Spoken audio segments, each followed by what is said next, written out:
BNM Raigad 9 property एक्सपोची सुरुवात झालेली आहे. खांदेश्वर रेल्वे स्टेशनच्या अपोजिट साईडला हा एक्सपो पूर्णतः भरलेला आहे.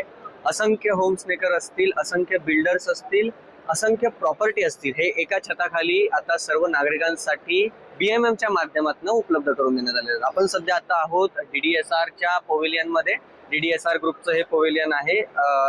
DDSR ग्रुपच्या माध्यमातून असंख्य प्रोजेक्ट्स, भरपूर प्रोजेक्ट जे आहेत ते सुरू आहेत. आपण जर बघत असाल तर आज प्रॉपर्टी एक्सपोचा दुसरा दिवस आहे आणि या दुसऱ्या आणि तिसऱ्या दिवशीच या ठिकाणी भयानक गर्दी, प्रचंड गर्दी जी आहे ती या DDSR ग्रुपच्या माध्यमातून दिसून येत आहे. DDSR ग्रुपच्या पवेलियन मध्ये दिसते आणि त्यांचे जर आपण प्रोजेक्ट बघणार असाल तर प्रोजेक्ट्स मध्ये त्यांचे सर्वात पहिला हा जो प्रोजेक्ट आहे, सर्वात पहिला खारघर सेक्टर 21 मध्ये हा प्रोजेक्ट लॉन्च झालेला आहे आणि तो प्री लॉन्च आहे. अगोदर लॉन्च, नंतर लॉन्च होणार आहे आणि त्याबरोबर खारघर सेक्टर नाही, हा जो दुसरा प्रोजेक्ट आहे हा उल्वे सेक्टर 18 मधील प्रोजेक्ट असून तिथे 1 BHK 2 BHK दोघेही अवेलेबल आहेत.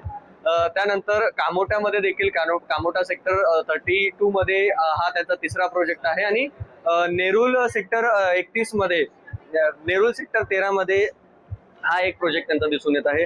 त्याचबरोबर जर आपण इकडे बघाल तर नवीन पनवेल असेल, नवीन पनवेल मधील देखील, नवीन पनवेल मधील सेक्टर 8 मध्ये हा त्यांचा अजून एक प्रोजेक्ट आहे. म्हणजे DDSR ग्रुप हे अनेक वर्षांपासून विविध प्रॉपर्टीज असतील, विविध गोष्टी, विविध डील्स असतील, विविध बिल्डिंग्सच्या माध्यमातून नागरिकांना कुठेतरी हे करत असतात. आणि जर आपण बघाल तर आज या ठिकाणी गर्दी देखील DDSR ग्रुपच्या पवेलियन मध्ये दिसून येत आहे आणि या सगळ्यांच्या जे होम्स मेकर असतात, जे गुंतवणूकदार असतात, घराचं स्वतःचं हक्काचं घर ज्यांना हवं असतं ते इथे व्हिजिट देत असतात. आणि आपण जर बघाल तर दुसरीकडे इथे खारघर सेक्टर 19 मध्ये देखील एक प्रोजेक्ट या ठिकाणी दिसतोय आणि त्यानंतर खारघर सेक्टर 5 मध्ये देखील एक प्रोजेक्ट आहे.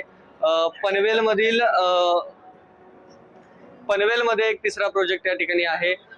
त्याचबरोबर कळंबोली असेल, पनवेल असेल, पनवेल कळंबोली भागातील अधिक प्रोजेक्ट जे आहेत ते पनवेल कळंबोली भागातील या ठिकाणी दिसतात. आणि त्याचबरोबर नागरिकांची मोठ्या प्रमाणानं DDSR ग्रुपला प्रतिसाद दिसतोय आणि भयंकर गर्दी किंवा प्रचंड गर्दी जी आहे त्या ठिकाणी दिसत आहेत. होम्स मेकर्स जे आहेत ते वारंवार येऊन या सर्व प्रोजेक्ट्सला भेट देत आहेत आणि आपलं हक्काचं आणि त्यांना हवं तसं घर या ठिकाणी एका छताखाली त्यांना बघायला मिळत आहेत. विविध प्रोजेक्ट DDSRच्या माध्यमातून असेल आणि अशा प्रॉपर्टी ज्या आहेत ह्या अगदी बजेट फ्रेंडलीज आणि 50 लाखापासून सुरुवात असलेल्या ते फार म्हणजे बजेट फ्रेंडली पासून लक्झरीज होम्स पर्यंत DDSR ग्रुपच्या माध्यमातून प्रॉपर्टी अवेलेबल करून देण्यात आहे. त्यांनी एक टॅगलाईन दिलेली आहे, दर्जा, विश्वास आणि बांधिलकी. जर आपण बघाल तर DDSR हे भरपूर वर्षांपासून बिल्डर इंडस्ट्रीमध्ये आहे आणि त्यांनी जी टॅगलाईन दिली आहे, दर्जा, विश्वास आणि बांधिलकी, DDSR ग्रुपच्या माध्यमातून असंख्य प्रोजेक्ट्स या प्रॉपर्टी एक्सपो मध्ये दाखवण्यात आलेले आहेत. विविध प्रोजेक्ट असतील, नवी मुंबई, पनवेल, नेरुळ, बेलापूर, खारघर असेल, म्हणजे विविध आणि प्राईम लोकेशन्स, जे असे लोकेशन्स आहेत जिथे आता Navi Mumbai international airport open झालेला आहे, अटल सेतूची कनेक्टिव्हिटी आहे. त्याचबरोबर मुंबई एक्सप्रेसवे असेल, मुंबई पुणे ओल्ड मार्ग असेल, अशा विविध कनेक्टिव्हिटींसोबत DDSR ग्रुपच्या ज्या आहेत प्रॉपर्टीज ज्या प्राईम लोकेशनला या ठिकाणी दिसून येत आहेत.